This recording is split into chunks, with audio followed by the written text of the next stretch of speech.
Alright guys, there it is. There's my new setup. First day out. It's a Christmas complete. Doesn't mean I got it on Christmas. It means I got all new gear, except for some crappy hardware. And some riser pads that are a little too small. What do I have there? You can see first off I got the Rain Skate Yellow Jacket wheels. Big fan of those wheels. I think Rain Skates are the best quality wheels out. There's just something about the way the bearings fit. The center hubs, such quality, and the urethane is just, it's one of my favorites. Now, I don't know if there's anything different. Definitely with the bearings, dude. I'm tired of trying to cram some bearings into wheels where I'm gonna need a vise to do it. On the camera today, I have a new microphone. It's a Black Friday deal. I got a Yeti dual channel mic, which records me in the back and in the front, so I don't have to always remember to turn my camera around for an interview. But yeah, let's check out this board. Boom. Thing pops in this light, reflection of the sun. That's pretty sick. I got that deck on eBay for about, I don't know, $76 or $79, something like that. Ended up being $102 with shipping. Not a bad deal, so thank you to you, whoever sold that to me. It's probably John Lucero holding back stuff, right? Marking it up. I don't know. The other versions of this board I saw online were all about $150 with like $38 shipping. So I highly recommend this one if you're a big dude.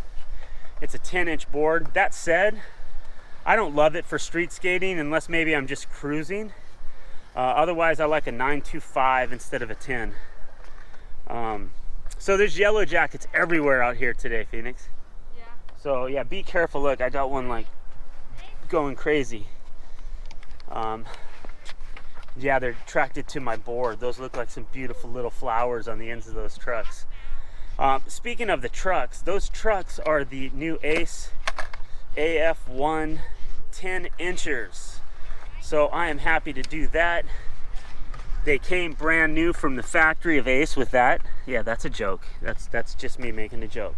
Okay, don't get your panties in an uproar over that, guys. That's just the way this OG likes to do it, and I don't care what anybody thinks. So anyway, let's get on this board and see what it feels like. Inside those wheels there, I am rocking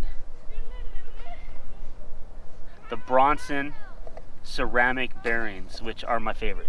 They're my favorite because they're so quiet. Oh, I just freaked you out. I freaked you out, so I did a change up here. I'm just tired of looking sloppy, man. What the beard guys don't tell you, you see a lot of guys with beards and you think, damn, that beard looks shitty. Like, I might do a beard, but it looks shitty. And the problem is it takes a lot of maintenance. So when that happens, you gotta understand you're looking at a real man who doesn't want to do a lot of maintenance on his facial hair, and he just goes with it. For me, I want something that looks a little sharper, so I'm just gonna do away with the beard, and I'm gonna just pull off my Burl Ives look. Instead of looking like Santa Claus at Christmas time, I'm gonna look like the snowman. Hey Seth, you gonna show us what you're working on? Yes. Yeah, let's see it. We didn't get to put your new grip tape on yet. We'll do that next week. So Seth here is working on a challenge for in and out today and shakes. This is he's gonna show you what he's got to do, but by the end of the day I'm gonna get a clip and he's got to be able to do it better and faster than right now. So let's see what you got. He's got a habit of keeping his front foot in line with the nose tail of the skateboard, parallel, and I'm trying to get him to turn his front foot, push better, and start to learn to tic-tac. If you're teaching a youngster to skate, you probably want to start with this as well. I think this is the best. Okay, so go. 1, 2, 3 pushes. Nice. Got his foot turned sideways. Back foot's in the back. Yes. Hey, that's a success, dude. That's a full win. There's my daughter, Phoenix, back out at the skate park today. Boom. About to get my first run. I'm not going to take a bunch of footage of him until he gets on it a little bit, until he gets close. But, you know, he's sitting right here to do the axle stalls he was cranking out last weekend. And he's like all of a sudden freaked out again. Killy, don't be afraid. Just do it, dude. Just, come on, conquer that, buddy. Here, hold it for me then. Let me demonstrate if anybody's listening for the first time. You don't have to kick your back wheels in if you don't want to. But what you do have to do is make sure you're in the bowl and you're going down.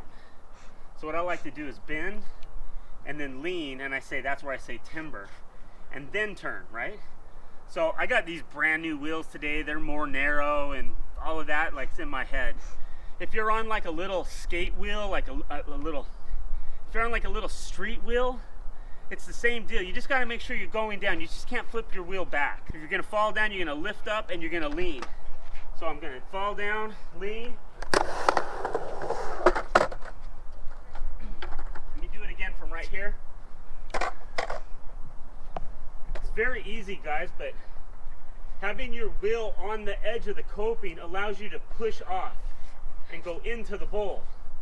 So in a lot of ways, I think it's easier. So I'm going to bend down, I'm going to lean, falling. All right, so that's the very first run on the new board. Hear that? You can't hear that. That's why I love these ceramics. All right, let me get a stall on my truck for the first time.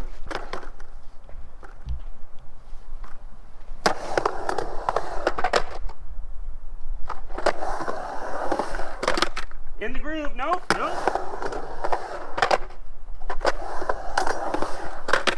Now I'm in the grooves. In the grooves.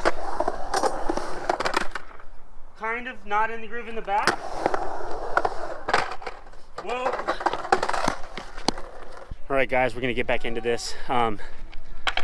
So after a couple runs, that's what we got. Looks like I ground this one. If anyone's gonna try this on your own at home, you wanna make sure this edge doesn't hit the coping, because that will dig in. So it's the fact that it's hitting on the back obviously is tapered nicely. I took that off with a cutoff disc. And then right here I am sort of hitting in the front, which that's what I want too.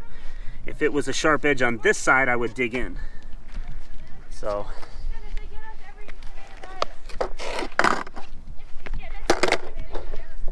some people would be nervous about what kind of clearance I have over the coping. I still got pretty solid 1/4 inch.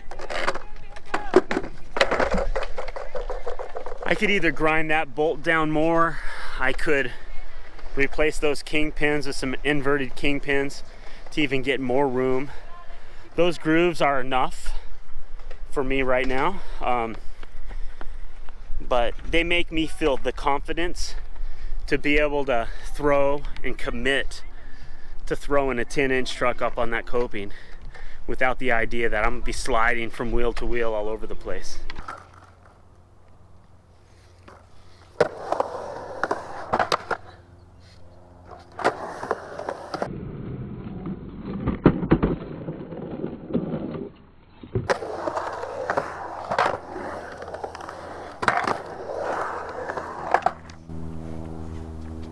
Boy, those trucks are slick. When I get outside that little groove, man, woo! Wheels are all the way up. This is why, another reason I say I like to have wide wheels, because I like to be able to identify my wheel is not on top of the coping. And if I'm riding a narrower set of trucks, I can't see it as well. Right here, I can see that my wheel is hanging off the coping. I also know I'm not against the wheel. And if you saw on my last run, I was probably like right between my kingpin and my wheel outside of that groove. And as I pushed off, I slid. It actually slid back to the wheel until I hit. So I feel safer either taking off from the back wheel over here, or having the front wheel all the way up against the coping, or being in the center groove. This gives me 3 points of feeling safe. But right here, I'm gonna feel a slippage most likely. As long as I'm committed to it, my weight, body, everything's doing the right thing, I'm okay. A little bit of sliding's not gonna bother me. I'm gonna end up bumping into the wheel and pushing off. But at this point, I would prefer being on my groove or all the way up. Because if I'm all the way up, I'm gonna just push that wheel against the coping as I bend my knees, stay low, keep my toe pressure hard here. I can almost wheel bite the back wheel and keep it on this inside. I don't know. Everybody has their own fear, but I'm just trying to show some of the other old dudes or kids or whatever that this is another way of looking at it. Man, I want you to stick this, dude. I'm gonna be so happy. Oh, I totally thought it was happening on that one. Right when your wheels are to hit, you're gonna turn and get your truck and your wheel wedged up on that coping. Right here.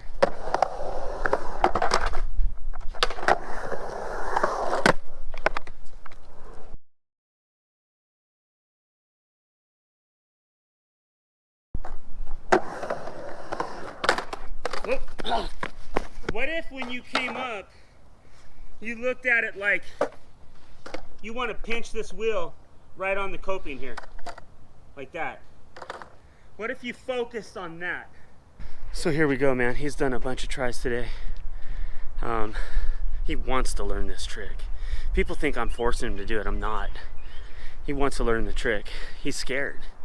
And he's trying to combat it and conquer it in his mind. His mind's doing the safe route every time. The thing is, you gotta stay into it. And I'm not gonna film all day. I don't wanna put that kind of pressure on him either. It's gonna be his turn. This is where a boy becomes a man, you know, in his life. This is another tool or trick skateboarding can teach you. The day you just gotta muscle up and get it done, you know? And that's the point we're at, and I can't help him with that. He's gotta learn that on his own. He has that in him. That's how come he's learned to freaking be a master on those wheelies on his bike. You know, he wants it that bad. We do those bike rides a lot, so, but I mean, this is the same thing. We really only skateboard about once a week right now. The weather's cooling down, and I think we're gonna be getting out here more. I wanna try this board out on some high-speed runs. Killy, look at me. Look at me. Turn the freaking board. You've got to be making yourself bothered by this. He has created, this is where practice doesn't make perfect. Perfect practice makes perfect. This one time he's gonna turn this board and that tuning fork goes off and he says, there it is. Now I can do this. His mind is gonna take measurements of everything. Turn that board more, dude. You done? I'm gonna take a break. All right, we're gonna take a break. He's gonna get some shots of me, and I'm gonna change the battery on this GoPro. How you guys doing? Seth thinks he's a stupid loser. Oh, Seth, that's dumb. Don't act like that. Trey always says it to me. Well, that's what brothers do. I keep telling you. Let that kind of talk motivate you to not be a stupid loser. My words. Those were your words. Thank you, Jesus!